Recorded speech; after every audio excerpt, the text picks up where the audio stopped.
ሰላም ሰላም እንዴት ናችሁ? የተከበራችሁ ቻናል ቤተሰቦች ዛሬ እንግዲህ በጣም ለየት ያለ ቪዲዮ ነው ይዤላችሁ የመጣሁት።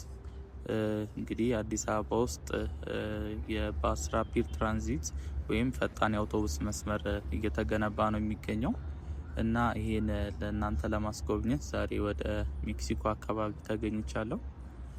እንግዲህ ይሄ ፕሮጀክት እየተሰራ የሚገኘው ከሜክሲኮ ወደ ቡልጋሪያ በሚወስደው መንገድ ላይ ነው አሁን የምንመለከተው ማለት ነው። በእርግጥ ይሄ ትራንስፖርት መስመር የሚዘረጋው ከ15 ኪሎ ሜትር በላይ የሚሆን ነው። እንግዲህ ለአሁኑ ከቡልጋሪያ እስከ ሜክሲኮ ነው። ከዛ ግን ከፒያሳ ተነስቶ እስከ ጀሞ ድረስ የሚደርስ በቀጣይ ፌዝም እንደሚሰራ ነው እና ዛሬ የምንመለከተው ይህንኑ ነው የሚሆነው። እንግዲህ ለቻናላችን አዲስ የሆናችሁ ሰብስክራይብ በማድረግ ቤተሰባችንን ተቀላቀሉ። እንዲሁም ቪዲዮውን ለሌሎችም ተደራሽ እንዲሆን ላይክ እና ሼር በማድረግ እንግዲህ አጋርነታችንን እናሳይ። እንደምትመለከቱት መነሻችንን ያደረግነው ሜክሲኮ ነው፣ የባስ እና የታክሲ ተርሚናሉ ጋር ማለት ነው። ይሄ በጎን በኩል የምትመለከቱት፣ ከፊታችን ደግሞ ደብረ ወርቅ ታወርም አለ። እንግዲህ ከሱ ጀምረን ነው ወደ ቡልጋሪያ እየተሰራ ያለውን የባስ ትራንዚት እየተመለከተ የምንወርደው ማለት ነው። በነገራችን ላይ በዚህ በጎን በኩል የኢትዮጵያ ኤሌክትሪክ አገልግሎት አዲስ ህንፃ እያሰራ ነው የሚገኘው። ወደ 36 ፍሎር የሚሆን ዘመናዊ ሰማይ ጠቀስ ህንፃ እያሰራ ነው የሚገኘው።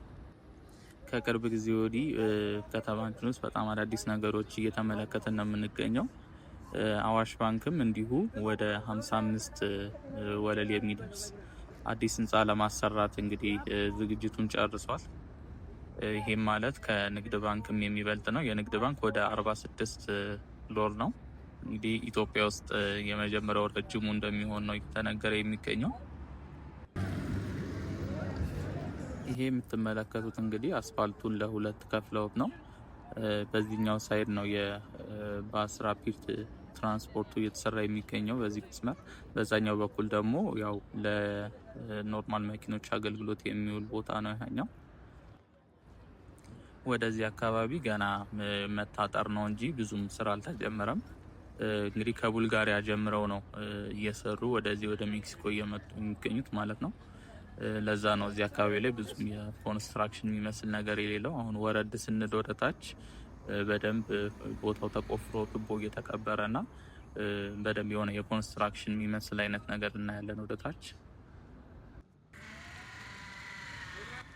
እዛ ከፊት የምትመለከቱት ህንፃ እንግዲህ ጠማማ ፎቅ የሚባለው ህንፃ ነው።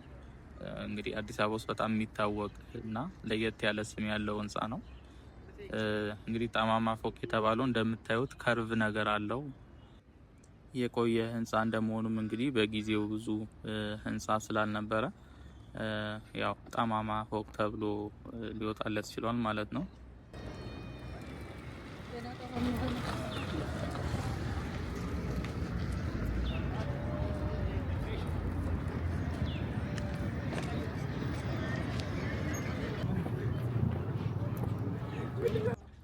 ወደ ፕሮጀክቱ ስንመለስ እንግዲህ ይሄ የባስ ራፒድ ትራንዚት ፕሮጀክት ቀደም ሲል እንደነገርኳችሁ ወደ 15 ኪሎ ሜትር የሚረዝም ነው። የመጀመሪያው ፌዝ እየተሰራ የሚገኘው ይኸውም ከቡልጋሪያ ፒያሳ ያለው ማለት ነው። ይሄው ፕሮጀክት ሲጠናቀቅ እንግዲህ በሰዓት ውስጥ እስከ 6000 ሰው የማጓጓዝ አቅም ይኖረዋል ማለት ነው። በቀን ደግሞ እስከ 400,000 ሰው ማጓጓዝ ይችላል። ይህ ማለት እንግዲህ በትራንስፖርት እጦት በጣም እየተሰቃየ ላለው የአዲስ አበባ ሕዝብ ፍቱን መድኃኒት እንደሚሆን ነው። አሁን ላይ በዚህ መስመር ይጀምር እንጂ ልክ እንግዲህ እንደ ኮሊደር ልማቱ በተለያዩ የአዲስ አበባ ቦታዎች ላይም ይሄ የራፒድ ባስ ትራንዚት እንደሚሰራ እንግዲህ ተነግሯል። አብዛኛዎቹ ቦታ ላይም የፊዚቢሊቲ ስተዲ እና ሮድማፕ ስትራቴጂም እንዲሁ እየተሰራ ነው የሚገኘው የት ቦታ እንደሚሰሩ ማለት ነው። በነገራችን ላይ የዚህ አይነት የባስ ትራንዚት ብዙም አፍሪካ ውስጥ አልተለመደም። ብዙ ጊዜ የሚታዩት የአውሮፓ ሀገሮች ውስጥ ነው። እንግዲህ ኢትዮጵያም አዲስ አበባ ላይ የመጀመሪያ እንግዲህ ከመጀመሪያዎቹ የአፍሪካ ሀገሮች ውስጥ ነው የምትሆነው። አብዛኞቹ የአፍሪካ ሀገሮች የባቡር መስመር ነው የተለመደው። በእርግጥ ያው ሀገራችን ላይም እንዲሁ የባቡር መስመር አለ፣ ግን ይሄ ኢፊሸንት አይደለም። በጣም አስቸጋሪ ነው የባቡር መስመር። እንግዲህ የሀገራችን ውስጥ ያለውም በጣም ከመንገድ መጨናነቅ ጋር ከመንገድ መዘጋጋት ጋር በጣም ብዙ ቅሬታ የሚነሳበት ፕሮጀክት ነው።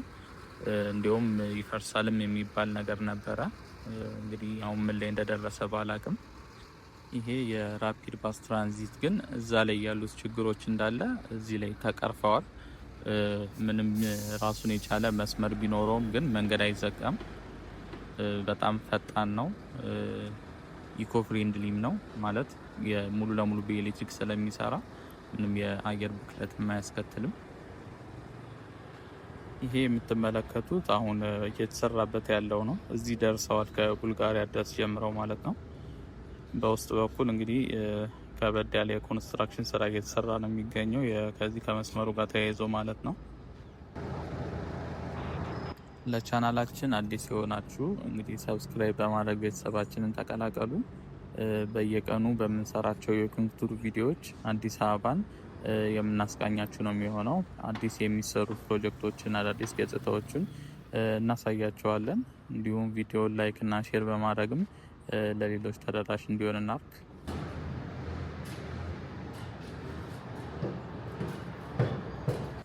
ከዚህ ጀምረን ወደ ታች ድረስ የምንመለከተው እንግዲህ በደንብ እየተሰራ ያለውን ፓርት ነው።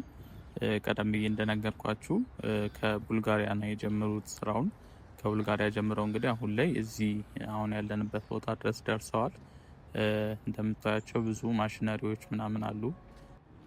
እዚህ ጋር ስራም በደንብ ስላለ እንግዲህ መንገዱን ተሻግሬ ነው እየመጣው ያለሁት። አሁን ከላይ ስንመጣ ልብ ብላችሁ ከሆነ በስተ ግራ በኩል ነበርን። አሁን ይሄ ማሽነሪዎቹ ባሉበት በውስጥ በኩል ማለት ነው። ልክ እዚህ ጋር ሲደርስ ግን ያው ስራው ስላለ ለእግረኞች ዝግ ነው እና በዚህ በቀኝ በኩል ተሻግሬ ነው እንግዲህ አሁን እየሄድኩ ያለሁት። መሀል ላይ በሮች ስላሉ በዛ በኩል እንግዲህ ገባ እያልኩኝ ምን እንደሚመስል አሳያችኋለሁ አሁን ያለበትን ስታተስ። በነገራችን ላይ አንድ ያልነገርኳችሁ ነገር ይሄ ፕሮጀክት ፋይናንስ እየተደረገ ያለው በፈረንሳይ መንግስት ነው። ወደ 85 ሚሊዮን ዩሮ የሚሆን ፋይናንስ አድርጓል የፈረንሳይ መንግስት። እንዲሁም የኢትዮጵያ የአዲስ አበባ መስተዳደርም እንዲሁ ከ70 እስከ 100 ሚሊዮን ዩሮ የሚደርስ ፋይናንስ አድርጎት እንግዲህ በሁለቱ ጥምረት ነው ይሄ መንገድ እየተሰራ የሚገኘው። ፕሮጀክቱን ኮንትራት ወስዶ እየሰራ የሚገኘው ደግሞ የቻይናው ሲሲ ካምፓኒ ነው። እንደምታውቁት የቻይናው ሲሲ ካምፓኒ ኢትዮጵያ ውስጥ እንግዲህ አሉ የተባሉ ትልቅ ፕሮጀክቶችን እየሰራ የሚገኝ እንግዲህ ግዙፍ የሆነ ተቋም ነው።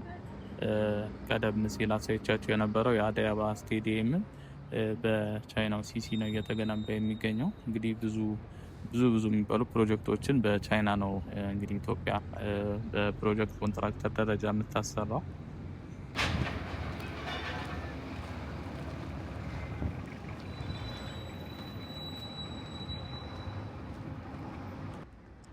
በዚህ በር በኩል እስኪ ገባ ብለን ደግሞ አሁን ያለበትን የስራ የምንመለከት ነው የሚሆነው። እንደምታዩት ያው መንገዱን አስተካክለው ቱቦ እየገጠሙ ነው አሁን ላይ የሚገኘው። እዚህ ላይ ነው አፈር እንግዲህ ተሞልቶ የኤሌክትሪክ መስመሩ የሚሰራው ማለት ነው፣ የባሶቹ መተላለፊያ። እነዚህ የምትመለከቷቸውም የኢንስታሌሽን ስራ እየሰሩ ነው። እንዲህ በላይ በኩል ምንም አይነት ኬብልም የስልክ መስመርም ስለማይኖር ግዴታ እያንዳንዱ ኬብል በውስጥ ነው የሚገጠመው እና ከስር ከመሰረቱ ጀምሮ በጥንቃቄ መሰራት ይፈልጋል።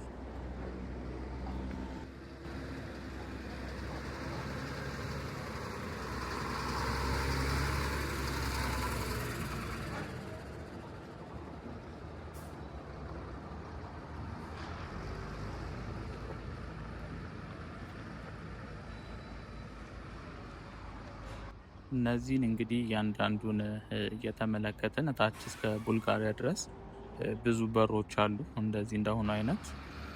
እንግዲህ በእነሱ ውስጥ እየገባን እያንዳንዱ ያለበትን ደረጃ የምንመለከት ይሆናል። እስከ መጨረሻው አብራችሁን ተጓዙ እና ይሄን እንግዲህ ድንቅ የሆነ ስራ ተመልከቱ። ለቻናላችን አዲስ የሆናችሁም ሰብስክራይብ በማድረግ ቤተሰብ መሆናችሁን እንዳዘነጉ፣ እንዲሁም ቪዲዮውን ላይክ እና ሼር በማድረግ ለሌሎችም ተደራሽ እናርግ።